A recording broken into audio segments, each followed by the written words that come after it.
జగ్గయ్య గారు కానీ రావు గోపాలరావు గారు కొంచెం ఇమీడియట్గా ఎదుటి వాళ్ళు కరెక్ట్గా లేకపోతే ట్యూన్ కాకపోతే తిట్టేస్తారంట. తిట్టటాలు విసుకోటాలు అంటే మన ముందు చేయరండి, కొత్త వాళ్ళు భయపడిపోతారని.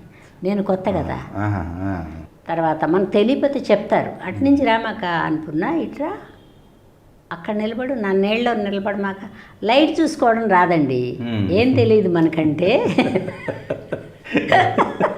ఉంటాయి చిన్న చిన్న లోపాలు, అవన్నీ చెప్పుకోవడం ఎందుకని చెప్పను నేను. మనకేం తెలియదంటే ఇక్కడ ఒక లైట్ ఉంది, ఆ లైట్కి సూటబుల్గా నిలబడాలనే జ్ఞానం పనిచేయదు ఆ వచ్చిన కొత్తల్లో. ఎందుకంటే వీళ్ళందరూ పెద్ద పెద్ద వాళ్ళు, వీళ్ళందరినీ చూడగానే ఇలా ఉంటుంది, గుండె దడ కొట్టుకుంటా ఉంటుంది లోపల. ఎంత భయం లేదని చెప్పిన చిన్న భయం ఉంటుంది. వీళ్ళందరినీ చూసి వీళ్ళందరూ ఎప్పటి నుంచో ఉన్నారు, బాగా చెప్తారు, మనకు డైలాగ్ చెప్పడం వస్తుందో రాదు, ఈ దడలో ఉంటాం కదండి.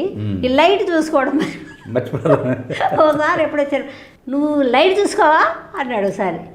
చిరంజీవి నీడలో నిలబడి చీకటిగా కనబడుతున్నా, అది నా మంచి కోసం అంటే, మరి నువ్వు ఉన్నావు కదా అన్నా. నేనుంటే నీకు లైట్ చూస్తాను. నాకు తెలియలేదులే అబ్బాయి, చీకట్లో నిలబడ్డానా, ఎక్కడ నిలబడ్ను, నా మంచి కోసమే పెడతాను, నవ్వంటే నవ్వండి. నాకు ఏంటి నేను అలా అన్నాను, నువ్వు ఉన్నావుగా అన్నానేంటి, అతను కెమెరామెన్ కాదు కదా అని. అబ్బాయి అంటారా మీరు? అబ్బాయి అంటారు.